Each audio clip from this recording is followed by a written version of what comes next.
Hey guys, Emily Muchanti here, and today I have a video that is going to help you learn how to create initial groups based on your universal screening data. If you are new to me, thank you for being here. I help educational leaders and intervention teachers to improve their outcomes of their Tier 2 and Tier 3 reading intervention programs within their MTSS systems. All right, so I have a sweet viewer, regular viewer, who connects with me periodically and comes to my Q&As. And so we've just created this lovely little friendship. And she shared with me recently some of her universal screening data with the question of, okay, how do I break these kids into my groups for Tier 2 and Tier 3 specifically? And so I asked for her permission to do this as a YouTube video so that I could help the rest of you kind of figure this out, because it's a little bit of a tricky challenge if you are new to how to analyze data. But before we start, I want you to understand that I do have limited knowledge of what's happening in there. And so the suggestions that I make today are just based on the information that I have. I might actually dig a little bit deeper, and I will try to share that with you. And if you are interested in this type of analysis, I want to remind you that inside of my course, the Reading Intervention Framework, there's an entire module about how to use your data to form groups, how to use your progress monitoring data. We go into a great deal of detail, so check that out at emilymuchanti.com. And before we go any further, don't forget, like, subscribe, and share. Leave me a comment. And please know that links will be down below to help you navigate to some of the areas that I am kind of suggesting that you look into. All right, so let's get started with this. What I'm going to do is share my screen, show you her data, and kind of walk you through step by step. Now, the first thing we want to do is establish which assessment are you using, and we want to use whatever cut points that particular assessment tool is using. So the information that we are looking at today comes from DIBELS 8. And the first thing we are going to do is confirm that we are looking at the actual cut points so that we can clearly define those bands, our red bands, yellow and green. So our well below, our below, and our at benchmark kids. So that's the first thing we're going to do. Okay, so here we are looking at side by side our colleagues' data here. And we can see this is from the fall DIBELS benchmark. I did confirm this is DIBELS 8 that they are using. And so what I did first is I pulled up the cut points from the DIBELS website using DIBELS 8 edition. That's very important that we're using what they give us. And because I did this to confirm that we are looking at the right information. Now, if you are using the data management systems for any of these universal screening tools, a lot of this is going to be automatic and it will simplify a ton of things for you. The cut points will be done correctly, but this is a situation which many of us are in where we are having to kind of do this by hand, which means there's always human error. So we want to double check a number of things. So we're going to focus in on her first grade students here. We've got others, but we're just for the sake of demonstration, we're just going to look at those kids. So let's see if I can make that a bit bigger. All right. So, and let me see if I can make this one a bit bigger. All right. So here we are looking at first grade and you can see to read this, we've got first grade, beginning of the year, middle of the year, end of year, and they are looking at letter naming fluency, the phoneme segmentation, correct letter sounds, which is the whole word. Let's see, correct letter sounds. I guess they don't do a whole word read is what I'm seeing. No, here they do. A whole word read correctly. Okay. And then it goes on to the oral reading fluency. So the first point, you can see here that we have students who were discontinued with the whole word reading fluency, so there was no oral reading fluency. Acadience doesn't even ask us to do an oral reading fluency in first grade until middle of the year. Whatever you're using, we can work with this. So I want you to realize that we are looking first at the earliest skill. So the earliest skill here is the letter naming fluency and the phoneme segmentation fluency. And I had to confirm these numbers because when it came in, 35 was indicated as green, which it is not green. This is why we confirm.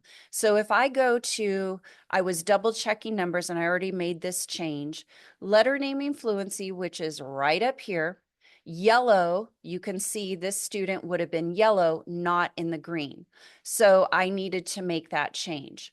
The phoneme segmentation fluency, which is right here, I see 32, which is green. That is accurate. And everybody else is in the red. Then we've got the nonsense word fluency. You can see yellow, yellow, green 15. Let's just double check that. And the other thing is, okay, I only see one number here. I'm assuming that the other one is 0. We need to confirm that. So we always want to have two numbers if it's asking for it, even if it's a 0. So I'm looking at 15 here, which if I go to correct letter sounds, 15, see this was green, but it is not green. So that is a red. So we're going to change that so that I get the correct, see if I can move that.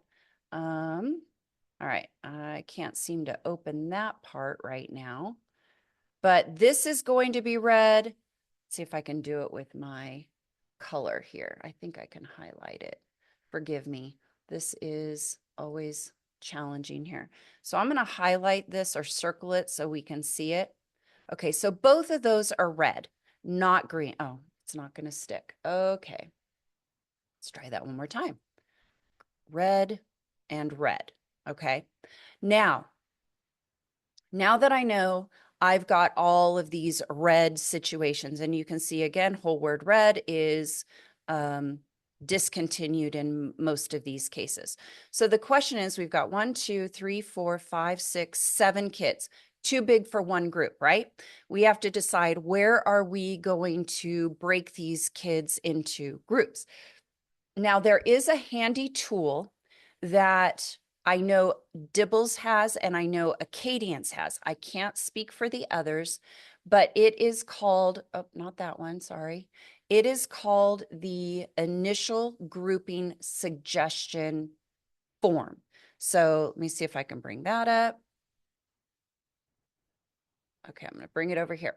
So this is an initial grouping worksheet that you can use. This comes in DIBELS.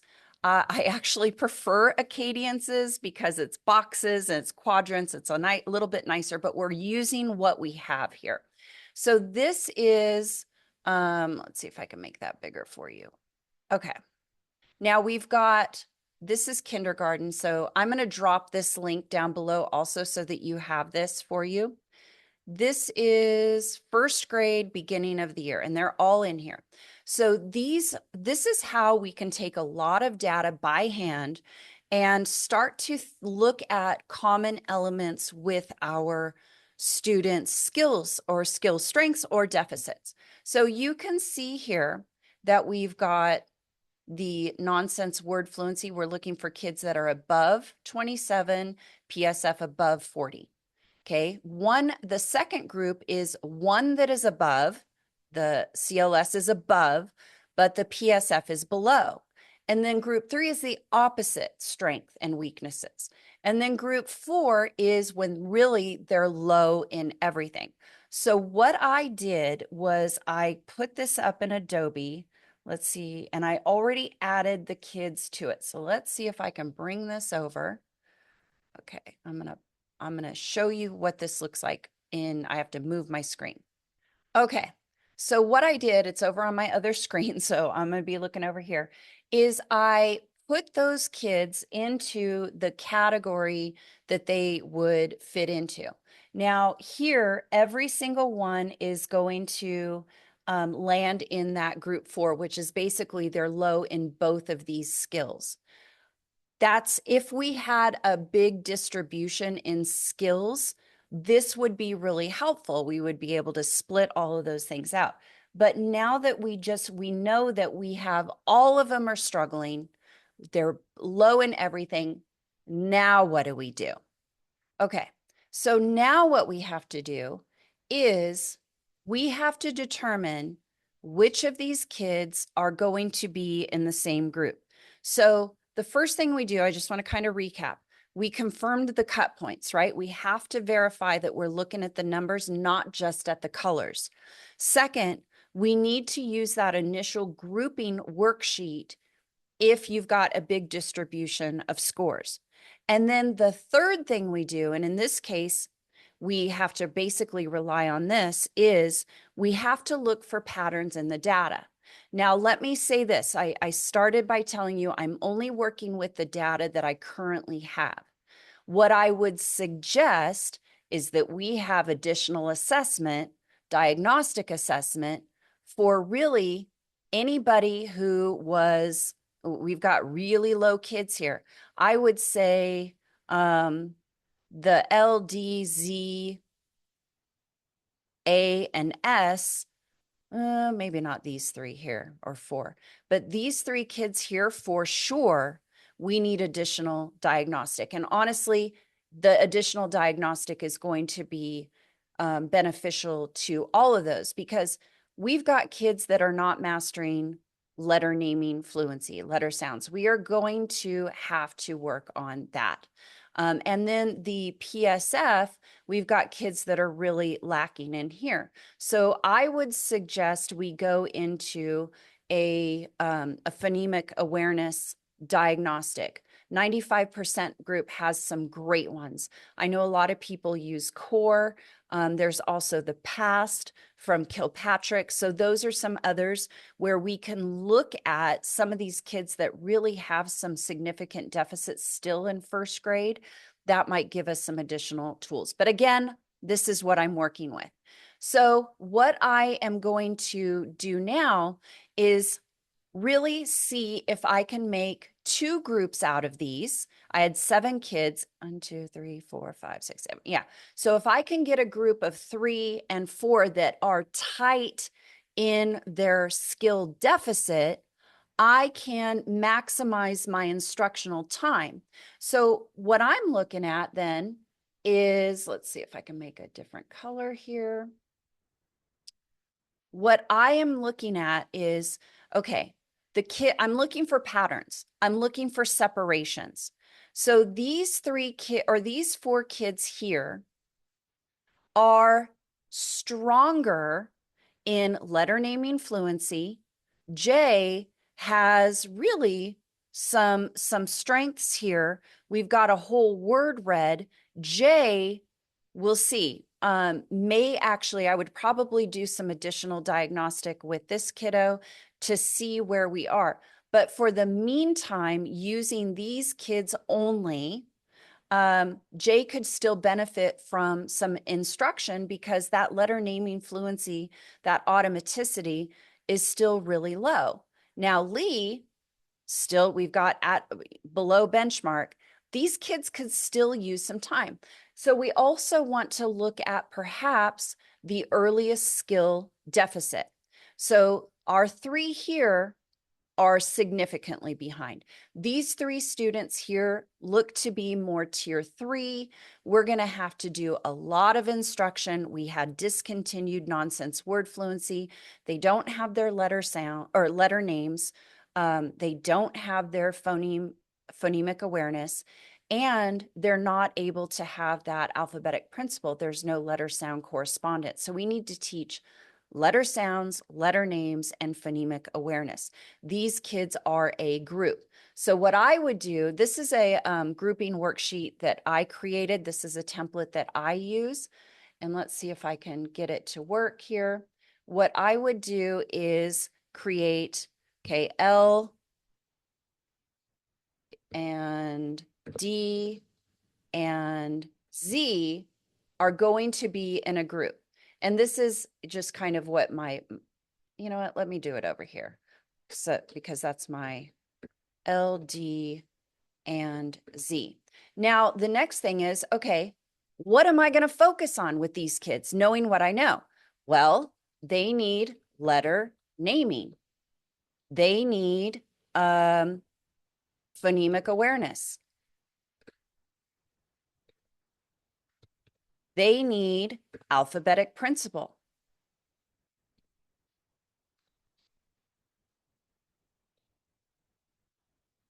Okay, that is their big skill deficit. We don't have that letter naming. We don't have the phonemic awareness. Now, here's the other thing. What resource are you going to use? And there's a number of different things that you could choose from, but we need to explicitly name, this is the resource that I am going to use, that I have, or it's something that I have to go and research and possibly purchase. But this is going to be their focus. Now, let me come down here just to keep it easy. These kids here, we've got J, Lee, A, and S. Now, they've got a little bit of additional, I guess, skill. So, but notice they still need letter naming. What's the difference then?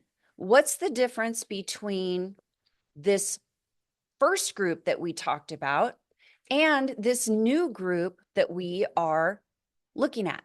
Well, it could be pacing. It could be duration. So these kids here may not need as much time dedicated to that because they're almost there. We may be able to go at a faster pace. They may use the same resource. That's okay. Don't think because we've got kids that are in tier 2 versus tier 3 that we have to use a different resource. That is not the case. It could be, but it doesn't have to be. The other thing that this group is needing is that phonemic awareness. We've got some kids, again, except with the exception of J, who might be able to move out after that letter naming. Remember, these are flexible groups. So as we're doing progress monitoring, and that's another thing, we're going to progress monitor on these skills. Every 2 to 3 weeks, maybe even more frequently with this first group because they're further behind, we are going to progress monitor with phonemic awareness, with that nonsense word fluency. Now, I know in Acadience, we don't progress monitor with letter naming fluency. There are no progress monitoring materials. I don't know if DIBELS does have that. They may. If they do, then go ahead and use that. The other thing here is the next one is that nonsense word fluency. Now, for these kids, up here, the nonsense word fluency was the measure that we were collecting. And we know the skill, though, is the alphabetic principle because they don't have letter sound correspondences. These kids over here, you can see they do have some letter sound correspondence. So what are we potentially working on? Well, we might need to strengthen the letter sound correspondence, or we might work on blending. So this may be letter sound correspondence, and it may be blending. Now, are these kids up here ready for blending yet? Doesn't look like it. So you can see where I'm using this data to determine what my skill focuses are going to be. And that is going to then help us to get started with those groups. Again, you got to have some good resources. With letter naming, it's a lot of you bringing those things in, whiteboards, grapheme cards. There's so many different things, and that's not what this video is about. What I really wanted to do was to help you see how to take that data. Go ahead and stop sharing. I want to help you take that data and know what you're looking at. And again, these are the points. The first step, you got to confirm your cut points. You have to make sure that your data was clean, that you collected it the way it was intended to be collected with standardized testing procedures. Confirm those cut points. If it's helpful because you have a large distribution of skills, use those initial grouping worksheets if you're doing this by hand. And then and then within those different quadrants, look for patterns in the data that you can attach to a specific skill. You will then group them, match the skill to the deficit, the skill deficit to the resource, and then start planning your instruction. Okay, I would love to hear your comments. Drop me a comment. Drop me a comment and tell me what works for you. Did this help give you some clarity? Do you have other questions? Are there any follow-ups? Don't forget to get on my email list so you can join us for a Q&A session, or check out my course if you are interested in seeing really how does all of this look together. I'm brand new. I don't know what I'm doing. I'm a new administrator. I don't know the vision. Check it out, the Reading Intervention Framework. We are developing a strategic plan for Tier 2 and Tier 3 intervention. All right, I hope that was helpful. Have a wonderful week. Thank you for what you do, and bye for now.